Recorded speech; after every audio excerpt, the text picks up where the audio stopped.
Assalamualaikum warahmatullahi wabarakatuh. Alhamdulillahi hamdan kasiron thayyiban mubarakan fih. Selamat datang di Musa Channel. Terima kasih untuk yang sudah klik video ini. Hari ini kita akan membahas salah satu sahabat yang dikenal sebagai kesatria yang setara dengan 1000 pasukan. Tapi sebelum ke pembahasannya, saya akan berterima kasih sekali jika teman-teman mau mendukung channel ini dengan cara like dan subscribe. Dan inilah dia Al-Qoqo bin Amr At-Tamimi.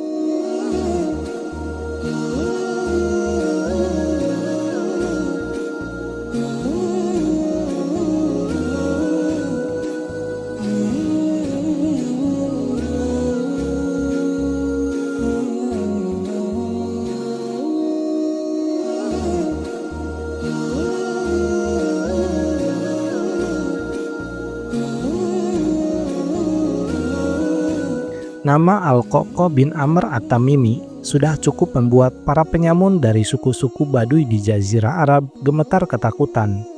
Ketika mendengar namanya saja, mereka langsung melarikan diri tanpa berani melawan.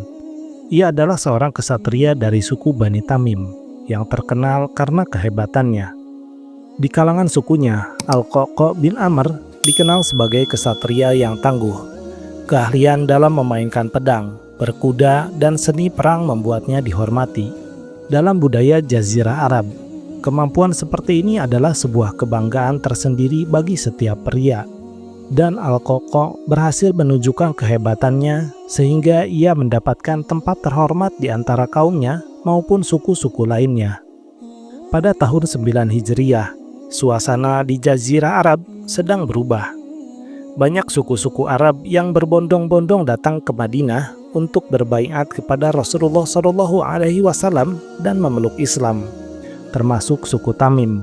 Hal ini disebabkan kaum muslimin sudah berhasil membebaskan kota Mekah dari kaum kafir Quraisy.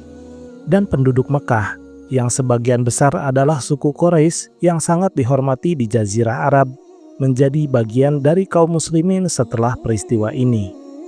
Dan saat itulah Al-Qoqo ikut bersama rombongan sukunya ke Masjid Nabawi. Di sana, ia merasakan pengalaman spiritual yang luar biasa. Suasana damai dan lantunan ayat-ayat Al-Quran membuat hatinya tersentuh. Ketika akhirnya ia bertemu dengan Rasulullah SAW, jiwanya bergetar. Kewibawaan Rasulullah dan kata-katanya yang penuh hikmah mengetuk hati Al-Qoqo. Tanpa ragu, ia mengikrarkan keislamannya langsung di hadapan Rasulullah. Setelah kembali ke kaumnya, ia mengajak keluarganya dan suku Tamim untuk memeluk Islam. Tapi sayangnya Al-Qoqo tidak sempat mengikuti haji wada bersama Rasulullah karena harus merawat ibunya yang sedang sakit. Namun kerinduannya untuk terus belajar dan mengabdi kepada Rasulullah SAW membuatnya rutin menghadiri majelis Rasulullah setiap berada di Madinah. Ia merasa menyesal karena memeluk Islam di waktu yang terlambat, tetapi ia berusaha menebusnya dengan semangat yang tinggi. Sebagai kesatria, Al-Qoqo ditugaskan Rasulullah melatih seni militer bagi kaum muslimin di sekitar Madinah.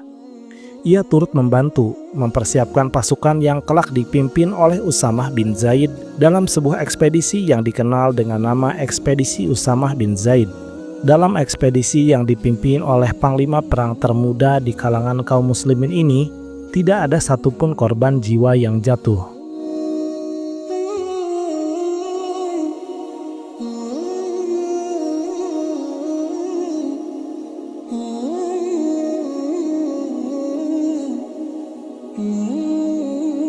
Kebersamaan Al-Qoqo dengan Rasulullah SAW tidak berlangsung lama.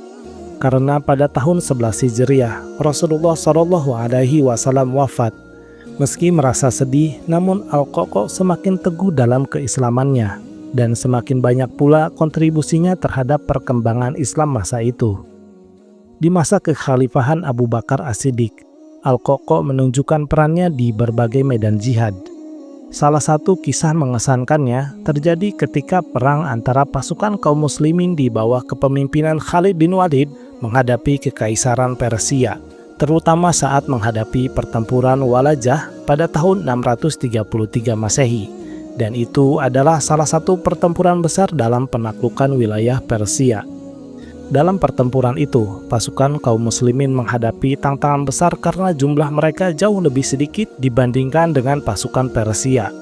Khalid bin Walid sebagai komandan menyadari bahwa ia membutuhkan bala bantuan untuk memperkuat pasukannya.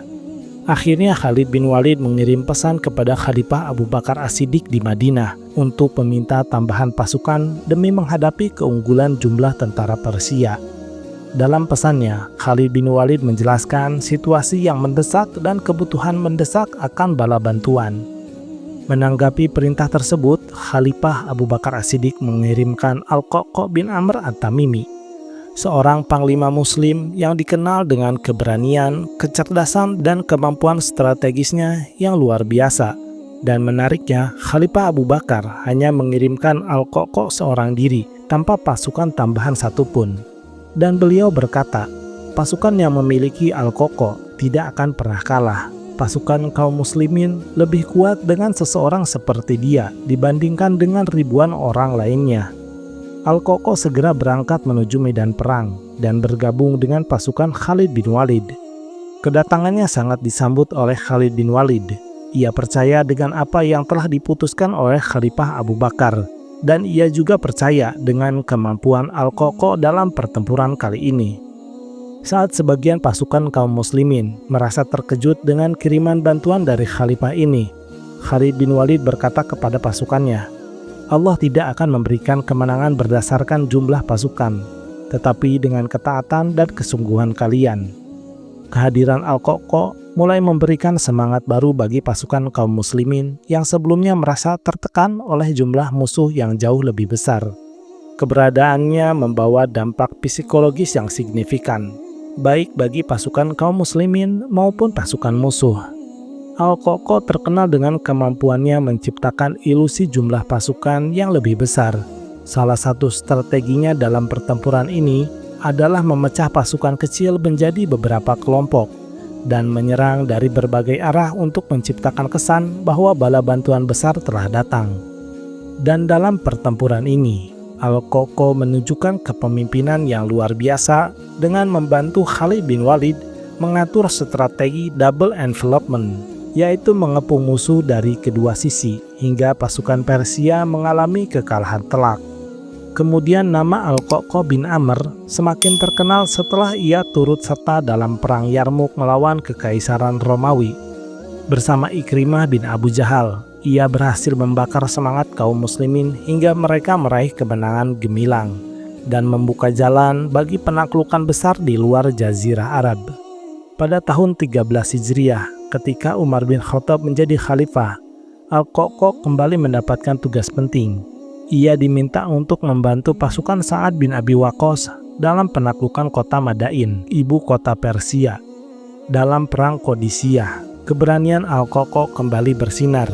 Ia bersama saudaranya Asim bin Amr berhasil melumpuhkan gajah perang milik Persia yang menjadi kunci kemenangan kaum muslimin. Setelah itu, Al-Qa'qa' memimpin pasukannya dalam penaklukan benteng Jalaula dan berhasil membuka jalan bagi pasukan kaum muslimin untuk menguasai Madain. Dengan jatuhnya ibu kota Persia, negeri yang kaya raya itu pun sepenuhnya berada di bawah kendali kaum muslimin. Kecerdasan dan ketulusan Al-Qa'qa' membuatnya semakin dihormati. Bahkan ketika Utsman bin Affan menjabat sebagai khalifah menggantikan Umar bin Khattab, ia diangkat sebagai gubernur di Armenia. Ketegasannya sebagai pemimpin menjadi modal utama untuk menyelesaikan berbagai masalah di wilayahnya dengan adil.